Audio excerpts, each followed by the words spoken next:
오늘부터 요한복음 4장이 시작이 됩니다. 요한복음 4장은 세 주에 걸쳐서 저희가 묵상하려고 하고요.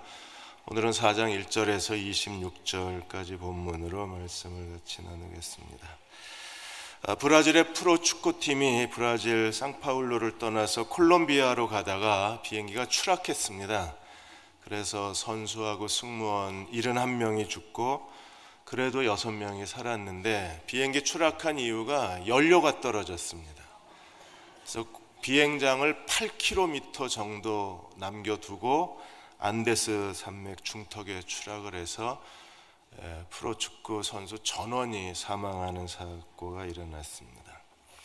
인생을 살다 보면 갑자기 연료가 떨어질 때가 많이 있습니다. 그렇게 서로 사랑하던 부부도 애정의 연료가 떨어지며 서로 증오의 관계로 바뀝니다.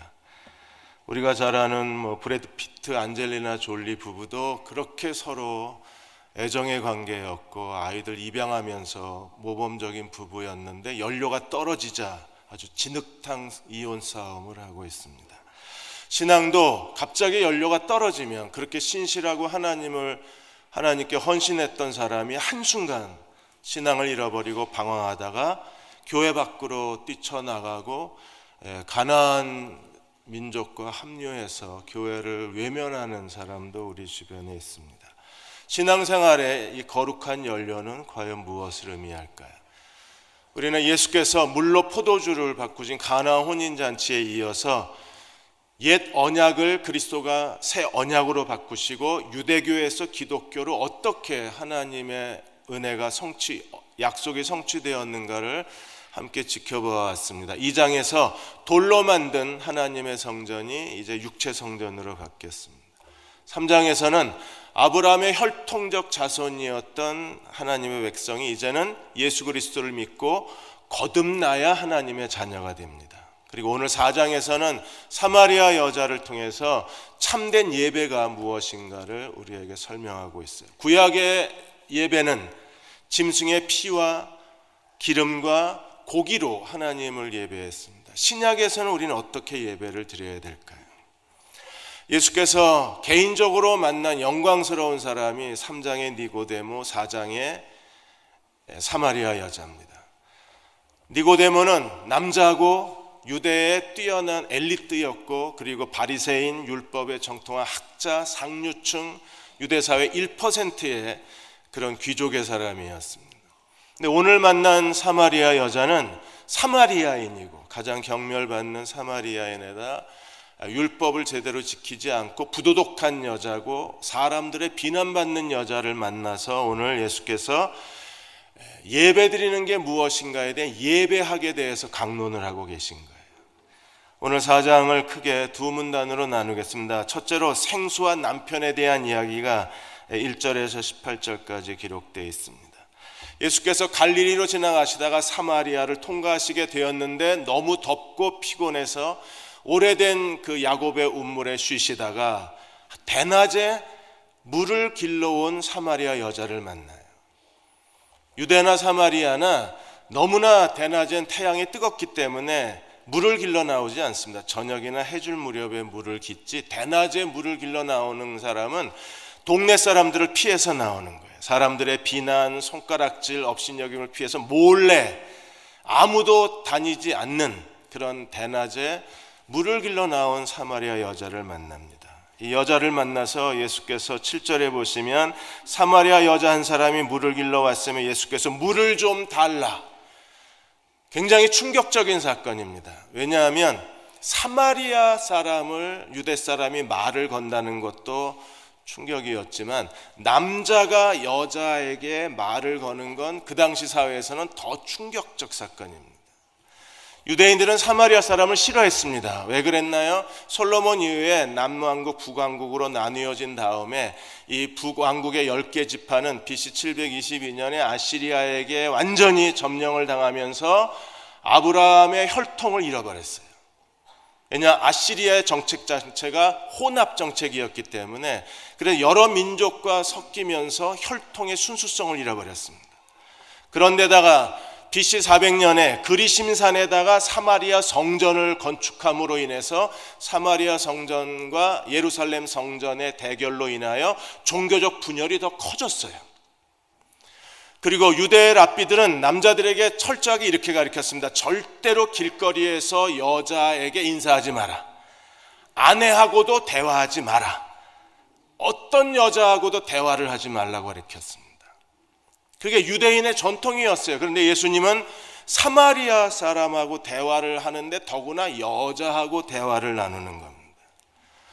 예수께서는 니고데모를 만났을 때 에스겔 하나님의 메시아 언약이 성취되었다고 말씀을 하셨어요. 에스겔 36장 25절에 27절까지 하나님께서 새로운 민족을 만드시는데 물과 성령의 새로운 하나님의 백성을 만드시겠다고 약속하셨고, 예수께서 하나님 나라의 거듭남에 대해서 말씀하시면서 주님이 그 예언을 성취하셨음을 선포하셨습니다. 누구든지 거듭나지 아니하면 하나님 나라를 볼 수도 없고 들어갈 수도 없습니다. 오늘 사마리아 여자를 만나셔서 예수님이 예배가 무엇인가에 대해서 말씀하시면서 예레미야 2장의 예언을 설명하셨어요. 예레미야 2장 13절에 내 백성이 두 가지 악을 행하였나니 곧 그들이 생수의 근원이 된 나를 버린 것과 스스로 웅덩이를 팠는데 이 웅덩이가 이미 둑이 터진 웅덩이입니다. 생수의 근원이 된 여호와를 버렸다 그랬어요. 여러분, 사람은 물을 마시지 않으면 살 수가 없습니다. 며칠간은 버텨낼지 모릅니다. 그러나 물을 먹지 않으면 생존이 불가능한 거예요. 그런데 하나님이 우리의 생수의 근원이시라는 겁니다. 하나님을 버리면 인간은요, 살아가야 할 이유가 없고 살 수가 없는 존재가 되는 거예요. 그런데 예수님이 지금 사마리아 여자하고 이 물에 대한 대화를 나누고 있는 겁니다.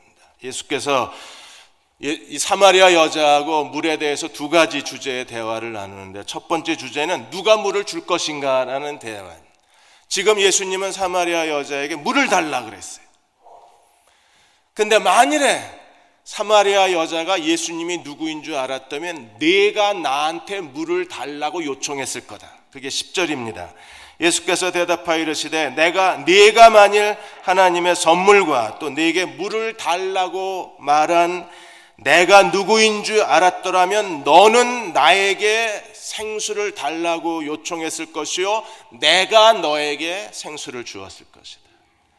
사마리아 여자에게 생수를 달라고 말씀하신 주님은 우리에게 생수를 주실 수 있는 분이셨어요.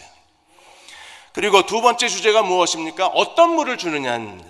사마리아 여자가 줄 수 있는 물은 어떤 물이고, 예수님이 내가 너에게 생수 주겠다 그랬는데 예수님이 주는 물은 어떤 물입니까? 오늘 13절에 보시면 예수께서 대답하여 이르시되 이 물을 마시는 자마다 다시 목마르려니와. 그래서 우리는 계속 물을 마셔야 돼요. 하루에 1.2리터, 1.8리터를 마셔야 된다 그러잖아요. 우리는 계속 목마르기 때문에 계속 물을 마셔야 됩니다. 이게 사마리아 여자가 주는 야고베 물입니다. 근데 예수님이 주는 물은 어떤 물인가요? 14절에 내가 주는 물을 마시는 자는 영원히 목마르지 아니하나니 내가 주는 물은 그 속에서 영생하도록 너의 속에서 영생하도록 솟아나는 샘물이 되리라.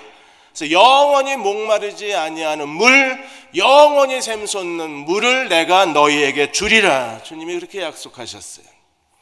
사마리아 여자가 얼마나 놀랬겠습니까? 왜? 그녀는 매일 사람들의 시선을 피해서 몰래 대낮에 그 뜨거운 태양볕에 물을 길러 와야 되는데, 만일에 이 마법의 샘물을, 마법의 운물을 자기가 가질 수만 있다면 이제 더 이상 물을 길러 나오지 않아도 되는 거잖아요. 니고데모가 거듭나야 된다 그랬을 때 어머니 뱃속에 도로 들어갔다 나와야 되냐고 천연스럽게 질문했던 것처럼 이 사마리아 여자도 너무나 인간적으로 질문을 하는 겁니다. 그래서 15절에 여자가 이르되 주여 그런 물을 내게 주사 목마르지도 않고 여기에 물 길러 나오지도 않게 주옵소서. 그런 물이 있으면 너무 좋겠습니다. 그 물을 제게 주십시오. 물에 대해서 얘기를 하고 있는데 갑자기 예수님께서 뭐라고 말씀하셔요? 16절에 남편을 불러오랍니다. 물 얘기를 하다가 갑자기 남편 얘기를 하는 거예요.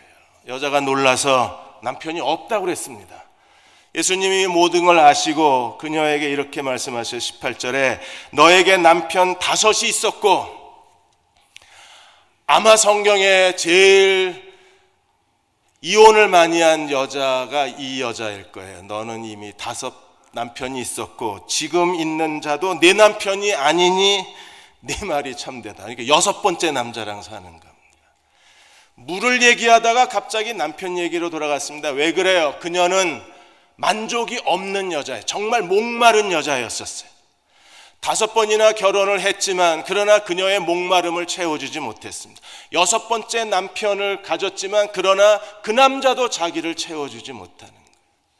우리는 살아가면서 인생의 진정한 만족과 행복을 구합니다. 그래서 더 많은 돈을 갖고 더 좋은 옷을 입고 더 좋은 음식을 먹고 자기가 원하는 일을 성취하면 내가 행복할 수 있을 거라고 기대합니다. 그러나 그 어떤 것을 가져도 우리의 이 텅 빈 공허한 마음을 채워주질 못하는 거예요. 목마름은 그녀가 6 남자와 사는 그 삶 자체가 그녀의 목마름이요 그녀의 삶의 본래의 모습을 우리에게 보여주는 거예요. 칼융 연구소 소장이었던 존 레비 박사가 돈과 인간의 함수관계에 대한 연구에 대한 발표를 했습니다.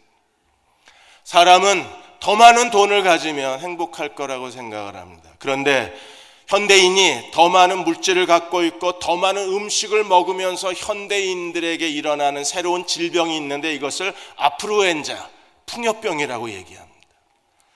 인플루엔자가 아니라 아프루엔자라는 이름을 붙였어요.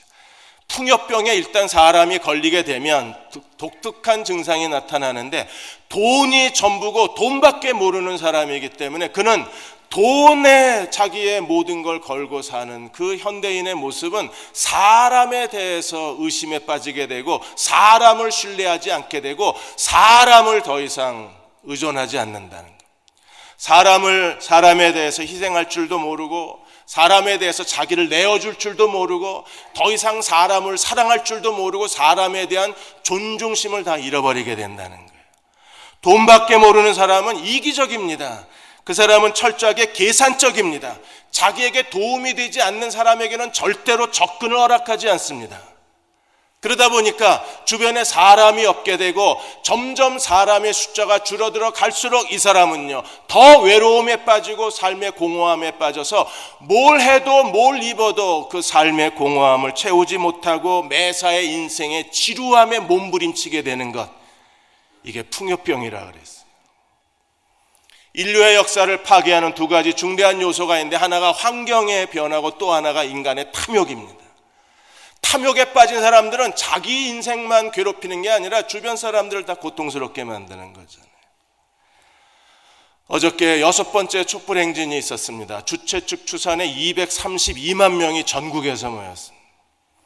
우리가 왜 이렇게 국민들이 200여만 명이나 되는 사람들이 길거리로 쏟아져 나온 이유가 어디 있습니까? 우리는 목마른 겁니다. 뭐에 대해서 목이 마른가요?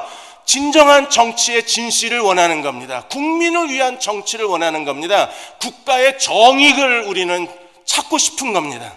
그 목마른 국민들이 길거리로 쏟아져 나온 거죠. 우리도 자기 인생의 진정한 만족을 어디서 얻을 수 있는가를 진지하게 고민하고 오늘 이 사마리아 여자와 예수님의 대화를 주목할 필요가 있습니다.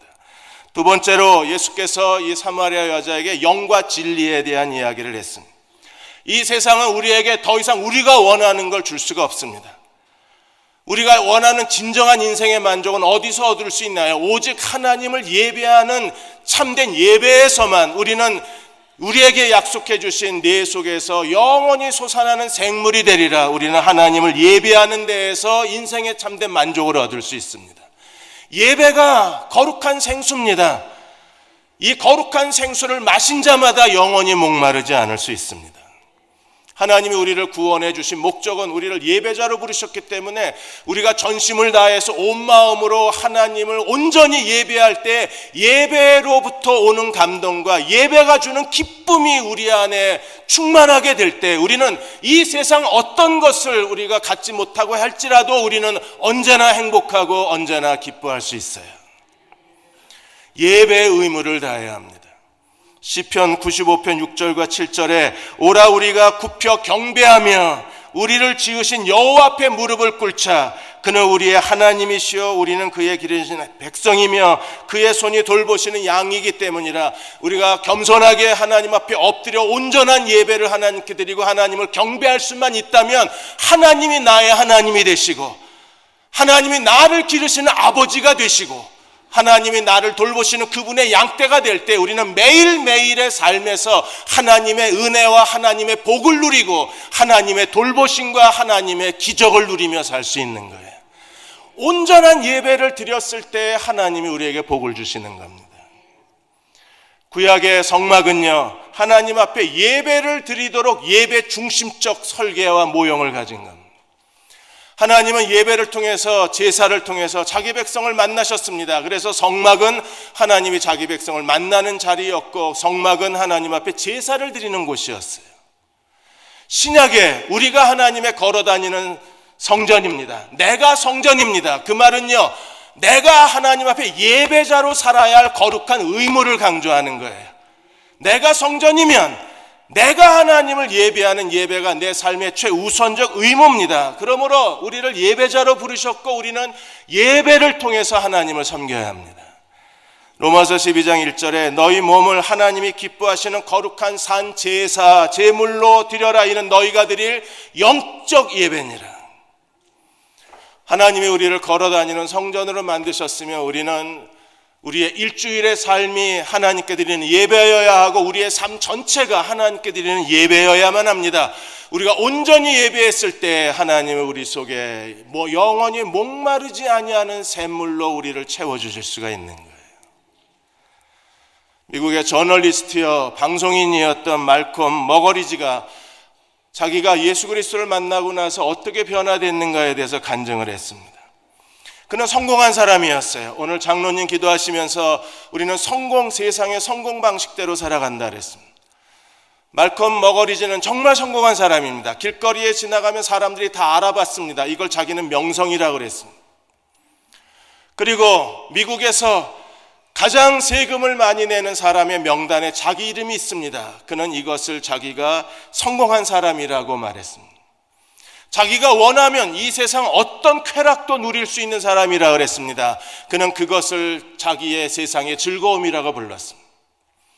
그리고 그가 쓴 글 하나가 그가 기자회견이나 또는 토론회에서 말한 말 한마디가 어떻게 미국인의 정신에 영향을 주고 미국 정치에 영향을 주는가를 너무나 오랫동안 경험해 왔습니다. 그걸 자기 만족, 자기 성취, 자기의 능력이라고 불렀어요. 말콤은 모든 사람들이 부러워하는 걸 다 갖고 있었습니다. 명성을 갖고 있었고 그는 성공한 사람이었으며 세상의 모든 쾌락을 누릴 줄 알았으며 그는 자기가 원하는 걸 성취한 능력 있는 사람이었습니다. 그런 말콤 머거리즈가 이렇게 말합니다. 내가 성공한 것을 100만 번 곱하고 그것을 더한다고 할지라도 예수 그리스도가 내게 주시는 그 생수 한 모금에 비교하면 내가 성취한 것은 아무것도 아니라고 고백했어요. 우리가 어디서 만족을 얻을 수 있습니까? 예수 그리스도 생수의 근원이신 예수 그리스도가 내게 주는 한 모금의 생수, 그것과 어떤 것과 우리가 비교할 수 있을까요? 우리가 하나님을 온전히 참되게 예배할 수만 있다면 우리는 뱃속에서 영원히 솟아나는 주님의 생수를 경험할 수 있게 될 것입니다. 성경에는 잘못된 예배자들의 기록을 빠지지 않고 기록해 놓았습니다. 오늘도 우리가 하나님을 온전히 바르게 예배하고 있는 사람인가를 질문해야 합니다. 신앙생활이 조금 오래되다 보면 제일 먼저 저지르는 실수가 무엇입니까? 예배보다는 봉사가 우선입니다. 예배는 대충 드리고 아니면 빼먹고 그냥 교회 일에 우리의 시간을 다 드려요. 그렇게 하다 보니까 어느 사이에 연료가 떨어지고 신앙생활이 메말라지고 뿌리째 말라버리는 일이 겪게 되고 그는 결국에 더 오랫동안 하나님께 헌신할 수가 없는 거예요. 먼저 하나님께 바쳐야 될 게 예배입니다. A.W. 토저는요, 예배는 그리스도인의 영성의 보석이라고 그랬잖아요. 신앙생활의 가장 거룩한 보석은 예배입니다. 우리가 하나님을 온전히 예배해야 되는데 예배에 실수하고 예배에 나태하고 예배에 무관심하다가 결국에 자기 신앙이 돌밭길을 걸어갈 수밖에 없게 되는 거예요. 출애굽기 23장에 보시면 모세가 하나님의 성막의 계시를 받고 있는 동안에 아론은 백성들의 충동을 못 이겨서 금송아지를 숭배했습니다. 그러다가 어떤 일이 벌어졌나요? 이스라엘 백성이 전부 몰살당할 뻔하다가 결국에 3,000명이 죽고 겨우 용서를 받았습니다. 한번 잘못된 예배로 이스라엘 민족이 사라질 뻔한 거예요. 레위기 10장에서는 아론의 아들들이 제사장으로 부름을 받았습니다. 제사장으로 부름받고 첫 번째 예배를 드렸는데 나답과 아비후가 하나님이 명하지 아니한 다른 불을 드리다가 그 자리에서 즉사했습니다. 첫 번째라 봐줄만도 하잖아요. 그런데 첫 번째부터 잘못된 예배, 하나님이 원하시는 방식으로 예배를 드리지 않자 하나님이 나답과 아비후를 제거해 버리신 거예요. 사무엘상 13장에 사무엘이 기다려도 오지 않자 자기가 제사장 외에는 드릴 수 없는 번제와 화목제를 드리는 큰 실수를 했습니다. 단 한 번의 실수입니다. 그러나 그것 때문에 하나님은 사울을 버리셨어요. 사무엘이 사울을 책망했습니다. 하나님은 망령되이 행했다고. 망령되라는 게 뭐예요? 하나님 외에, 제사장 외에 드릴 수 없는 예배를 사울이 교만해서 드린 거잖아요. 그로 인하여 사울은 버림을 받고 하나님은 하나님 마음에 드는 다른 지도자를 세우시겠다고 하셨습니다. 그가 다윗이잖아요.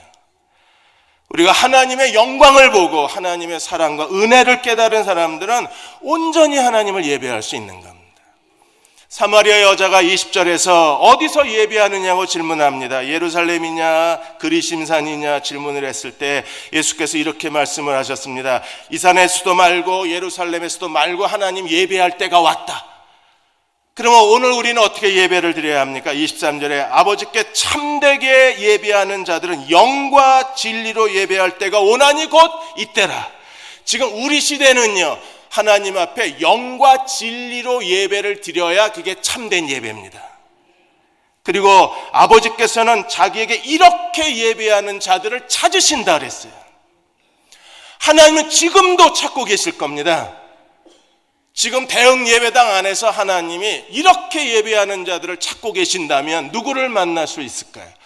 영과 진리로 예배하는 자를 찾으신다 그러셨어요. 구약에는 짐승과 그리고 밀가루와 소금을 가지고 제물을 하나님께 바쳤는데 신약에서는요, 전혀 다른 방식으로 하나님을 예배하는 겁니다. 왜 이렇게 예배 드려야 되나요? 24절에 하나님은 영이시니 예배하는 자가 영과 진리로 예배할지는 하나님이 영이시기 때문에 그분에게 합당한 방식, 물리적 방식이 아니라 그분이 원하는 방식, 영과 진리로 예배해야 돼요. 예배가 시시하다는 사람이 있습니다. 그 예배를 구경하러 와서 그렇습니다. 예배는 구경하는 게 아닙니다. 예배는 하나님께 드리는 겁니다. 우리가 구경하러, 예배가 쇼가 아니고 예배가 연극이 아니에요. 우리는 하나님을 예배하러 온 사람이기 때문에 예배를 드리러 왔지 구경하러 온 게 아니잖아요. 만일에 우리가 하나님께 예배를 드리지 않으면 어떤 일이 벌어질까요? 우리가 하나님께 예배를 드려야 하나님이 예배를 받으시고 예배에 응답하셔야 우리가 일주일 동안 하나님의 복을 누리고 살고 하나님의 능력 가운데 살고 하나님의 인도하신 가운데 살 수 있지 않을까요? 근데 구경하다 가버리면 하나님이 그 예배를 받으실 수 없고 하나님께 예배를 드리지 않았기 때문에 하나님이 응답하지 않으신다면 우리 일주일 내내 목마른 마음으로 살 수밖에 없는 거예요. 온 마음을 다해서 묵도부터 축도까지 우리가 기도와 성가대 찬양과 하나님 말씀을 통해서 이 예배를 하나님께 드려야 합니다. 그래서 하나님이 이 예배를 받으셔야 돼요. 그리고 응답된 예배를 드리고 갔을 때 내 안에 목마르지 아니한 생수가 흘러나오는 거예요. 예배의 기쁨과 예배의 감격을 갖고 우리가 살 수 있는 거예요. 영과 진리로 드린다고 했을 때 첫 번째 영은 무엇입니까? 영은 우리 안에 있는 내면의 사람, 우리의 속사람. 그래서 우리의 영이 하나님을 예배할 수 있는 거예요. 우리의 영이 하나님을 예배할 때 여러분 이건 준비된 마음으로 예배하는 겁니다. 어떤 사람들은 아무 준비도 안 하고 그냥 산만하고 지치고 피곤한 마음으로 여기에 앉아서 팔짱 딱 끼고 그래 이제 너희가 나를 만족시켜봐. 기도하는 분이 여러분의 영혼을 일깨워 주길 바라고 찬양대 찬양이 여러분을 감동시켜 주길 바라고 그리고 한 40분의 설교가 여러분을 하나님의 은혜의 자리로 데려가 주길 바랍니다. 그러나 준비된 사람들만이 예배를 통해서 하나님 앞에 온전한 감동을 받고 예배를 통해서 하나님의 임재를 누리고 준비된 마음으로 온 사람만이 예배를 통하여 하나님의 은혜에 충만히 채워져서 그들이 하나님 앞에 은혜의 자리로 나아갈 수 있는 건 준비된 마음을 가진 사람만 가능한 거예요. 앤드류 보나르는 이렇게 말했습니다. 나는 하나님 앞에 예배를 드릴 때마다 성령 안에서 주님이 나를 강하게 하시고 나를 붙잡아 주시는 것을 더 많이 느낄 수가 있었다. 이게 예배입니다. 우리가 예배할 때 하나님의 임재가 우리 가운데 있어서 주님이 나를 강하게 해주시고 나를 만져주셔서 우리로 하여금 회개의 자리로 나아가게 하고 자기 잘못을 깨닫게 하고 하나님의 인도하심을 받게 하고 내 인생에 무엇을 어떻게 할지 가르침을 받고 하나님 앞에 자기의 삶을 결단하고 나아갈 때 여기에 예배가 있는 거잖아요. 이게 영으로 드리는 예배입니다. 성령의 감동과 성령의 임재가 있고 성령의 친밀함이 있을 때 우리는요, 가난하고 궁핍해도 하나님 앞에 행복한 사람이 될 수 있는 거예요. 유기성 목사님이 예수로 죽고 예수와 함께 죽고 예수로 사는 가정이라는 책에서 어느 한 기독교 잡지에 인터뷰한 한 가정의 얘기를 실었습니다. 그 가정은 한 칸짜리 옥탑방에서 삽니다. 그런데 그 교회 사람들이 정말 이 가정을 행복한 가정이라고 추천을 한 거예요. 그래서 기자가 가서 그 부인한테 물었습니다. 언제 가장 행복하냐 그랬더니 한밤중에 와서 빨래하고 빨랫줄에 빨래를 널면서 밤하늘의 별을 볼 때가 정말 행복하다는 겁니다. 그래서 왜 밤에 빨래를 하느냐 그랬더니 낮에는 가서 일해야 되고 또 낮에는 빨랫줄을 주인 가정이 쓰기 때문에 자기는 밤에만 빨랫줄을 쓸 수 있는데 그 시간이 그렇게 행복하다는 거예요. 넉넉한 집안이 아닙니다. 돈이 없어서 남편은 식물인간 상태인데 요양병원에 두지 못하고 집에서 딸하고 둘이서 남편을 케어하는 거예요. 딸도 참 착한 아이입니다. 아버지하고 대화를 못하니까 딸이 종이에다가 글을 써서 아버지하고 대화를 나누면서 그렇게 환하게 웃는 아이가 이 가정이에요.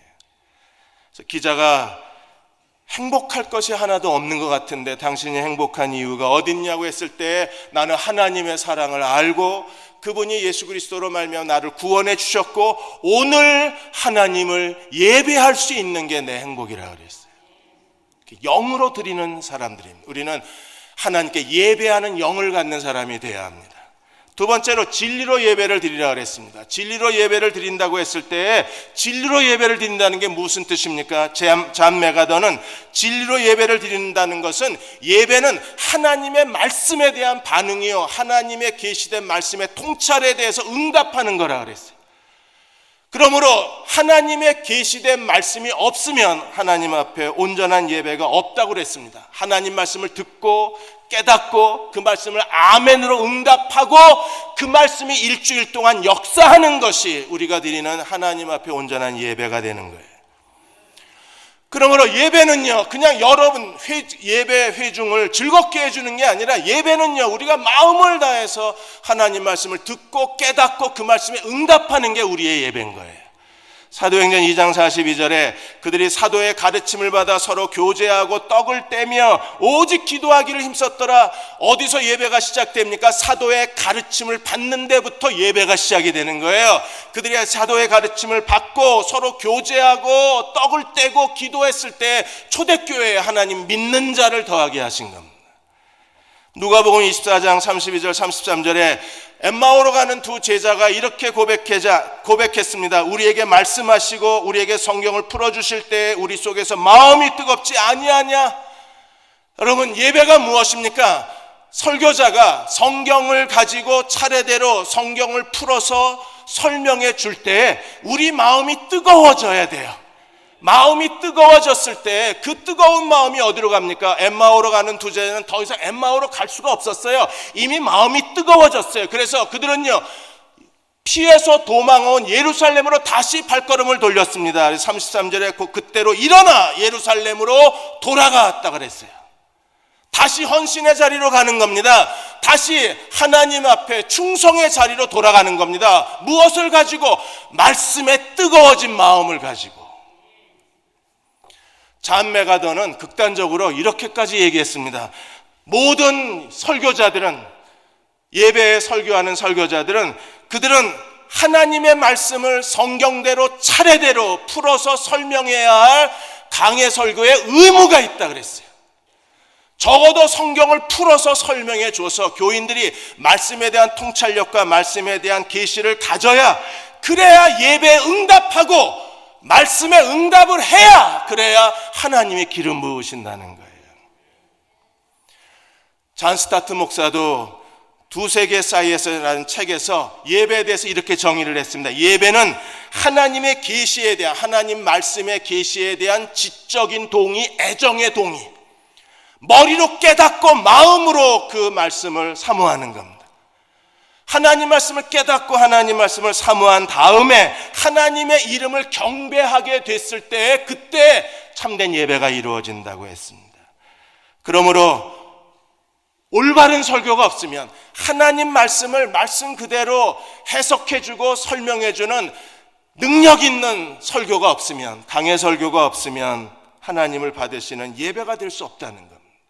잔 스타트는 예배가 부실한 이유는 우리가 하나님을 아는 지식을 얻지 못했기 때문이요, 하나님을 아는 지식을 얻지 못하는 이유는 설교가 부실하기 때문이라 그랬어요. 그러나 만일에 성경을 제대로 강해해서 우리에게 설명해 줄 수만 있다면, 우리는 그 말씀을 통해서 하나님을 아는 지식을 얻게 되고, 하나님을 아는 지식을 경배하게 될 때에 하나님의 영광이 열려지게 되고, 우리는 하나님께 더 가까이 나아가게 되며, 하나님의 임재 안에 거하기만 하면 우리를 기르시는 아버지의 은혜와 우리를 돌보시는 하나님의 보호하심을 경험할 수 있는 거예요. 잔 스타트는 예배가 다시 회복이 되려면 정말 능력 있는 말씀 강해가 다시 회복되어야 하고, 하나님 말씀이 살아서 교인들의 삶 속에 꿈틀거리고, 하나님 말씀이 살아서 교인들이 영원히 그 말씀에 부딪혀서 깨닫고 알게 되고 하나님을 아는 지식에 이르게 되면, 거기에 예배가 있고, 예배가 있는 곳에 하나님 영광이 있고, 하나님 영광이 있는 곳에 하나님 나라가 우리 가운데 임재한다는 거예요. 저희도 최선을 다해서 하나님 말씀을 전하려고 애를 썼습니다. 근데 이게 저의 최선을 다했는데도 이게 저의 한계입니다. 그럼에도 지금 몸부림치면서 어떻게든 하나님 말씀을 말씀으로 전하려고 애쓰는 이유는, 하나님 말씀에 응답해야 하고, 응답해야 진리로 드리는 예배가 가능하고, 말씀에 응답하고 아멘 해야, 그래야 그 말씀이 한 주간 동안 내 삶 속에 역사해서 말씀이 30배, 60배, 100배의 열매를 맺어야 하나님이 살아계시고 우리는 하나님을 온전히 예배한 사람이 될 수 있는 거예요. 그리고 예배를 헬라어로 프로스큐네오라고 합니다. 프로스큐네오는 입 맞춘다는 거예요. 여러분, 저는 여러분이 예배 드릴 때마다 하나님 앞에 입 맞추는 그 달콤함, 입 맞추는 그 애정, 하나님의 뺨에 입 맞추는 그 즐거움과 기쁨이 우리에게 넘치면, 예배 드리는 기쁨만 회복할 수만 있으면 우리가 어디에 있어도 상관이 없어요. 거기서 우리가 하나님을 예배할 때 하나님은 놀랍게 그분의 능력을 우리에게 주실 수 있는 거죠. 예배의 또 다른 단어는 라트리오라는 단어가 있는데, 이건 하나님을 공경한다, 하나님을 경배한다는 겁니다. 언제 우리가 하나님을 온전히 공경할 수 있어요? 하나님의 영광을 볼 때. 이 예배에 임재하신 하나님의 영광을, 우리가 찬양 속에 임재하신 하나님의 영광을, 말씀 속에서 우리를 바라보시는 하나님의 그 영광을 우리가 깨닫게 될 때 비로소 우리는 예배를 하나님께 드릴 수가 있는 거예요. 미국의 워싱턴 DC에 도시 성경 훈련학교가 있는데, 거기에 학생 중에 나이지리아 학생이 한 분이 계신데, 이분이 60이 넘었습니다. 질병이 여러 질병으로 인해서 이미 몸은 마비 상태가 됐고 언어 기능을 다 상실하신 분이십니다. 근데 운동과 언어 장애를 갖고 있으면서도 이분이 죽을 때까지 하나님 말씀을 공부하고 죽는다고 그 성경 학교에 나오시는 거예요. 그래서 간사들하고 주변 사람들이 이분을 계속 부축하고 다닙니다. 학원에 올라오는 계단 하나 올라오는데 계단 하나 오를 때마다 얼마나 고통스러워 하시는지 몰라요. 그리고 차도 혼자 타지 못해서 누군가가 이 사람을 번쩍 안고 차 시트에 누워놔야만 차를 탈 수 있는 거예요. 근데 이 나이지리아 이 늙은 학생을 돌보는 사람마다 그 사람에게 가장 큰 감동을 받습니다. 왜냐하면 그분은 그렇게 불편한 몸을 살고 정말 힘든 육체를 갖고 사는데 그분이 쓴 모자에는 뭐라고 써 있느냐 하면 좋으신 하나님이라고 써 있는 거예요. 그리고 언제나 얼굴에 미소를 잃지 않아요. 도대체 뭐가 좋으신 하나님인가? 저런 불편한 몸을 끌고 정부의 보조가 없으면 먹고 살 수도 없는 그런 가난한 극한 가난 속에서 사람들의 도움이 없으면 한 발자국도 움직이지 못하면서 그분은 언제나 하나님께 좋으신 하나님이라고 고백하는 거예요. 어떤 사람들은요, 자기의 불편한 자리에서 하나님을 불평하고 원망합니다. 그러나 어떤 사람들은 그 불평과 고통의 자리에서 하나님을 예배하는 사람들이 있습니다. 우리는 어느 쪽인가요? 사도행전 16장에 바울과 실라가 빌립보 감옥에 갇혔습니다. 복음을 전하다 갇혔습니다. 얼마든지 원망하고 불편하고 하나님 앞에 불평할 수 있는 그런 감옥입니다. 그러나 바울과 실라는요, 한밤중에 찬송과 기도 소리가 들렸습니다. 찬송과 기도가 뭐예요? 하나님을 예배한 겁니다. 하나님을 예배하자 어떤 일이 벌어졌습니까? 리히터 규모 8, 9의 지진이 일어나서 그들을 가두고 있던 빌립보 감옥의 문이 열리고 그들의 손발을 채우고 있던 족쇄가 풀려나고 그들은 진정한 자유를 경험하지 않았어요. 오늘 우리가 얼마든지 불편한 자리입니다. 고통스러운 자리입니다. 불행의 자리입니다. 거기서 우리가 하나님을 원망할 게 아니라 마음을 다해서 영과 진리로 하나님을 예배하면 하나님은요, 우리의 감옥의 문을 열게 하시고 우리의 족쇄를 다 풀어주실 거예요. 한류의 새로운 사업 계획을 가지고 도전했던 한 형제가 있습니다. 그런데 이번에 사드로 인해서 한국의 문화가 모든 게 다 닫혀버렸습니다. 드라마, 광고, 한류가 미국 그 중국 자체 내에서 이제 한류를 금지한다는 그 정책 때문에 길이 막혀버렸습니다. 더군다나 최순실 사태로 인해서 이번에 문화융성 창조 경제 예산이 다 삭감이 되어버렸습니다. 그의 새로운 프로젝트는 멈췄습니다. 거기서 어떻게 해야 되나요? 그 자리에서 우리는 바울과 실라처럼 하나님을 예배해야 합니다. 이제 50대입니다. 아직도 아들과 딸들이 이제 대학교 다니고 고등학교 다닙니다. 갑자기 뇌출혈로 쓰러져서 지금 성모병원 중환자실에 누워 있습니다. 뇌출혈이 멈추지 않아서 병원에서는 뇌사 판정을 내리려고 합니다. 이럴 때 우리는 어떻게 해야 합니까? 여전히 그 자리에서 하나님을 예배할 수밖에 없어요. 아니, 하나님을 예배해야만 합니다. 지금 다원주의 시대입니다. 진리가 없는 시대입니다. 진리가 위협받고 있습니다. 이럴 때 우리는 어떻게 해야 하나요? 여전히 여기서 하나님을 영과 진리로 온전히 예배하면 하나님이 응답해 주실 거예요. 그리고 우리는 목마르지 아니한 생수를 마시면서 끝까지 주님께 충성된 사람으로 살아갈 수 있을 것입니다. 그러나 온전한 예배자로 살기를, 저와 여러분이 온전한 예배자 사는 자가 되기를 주의 이름으로 축원합니다.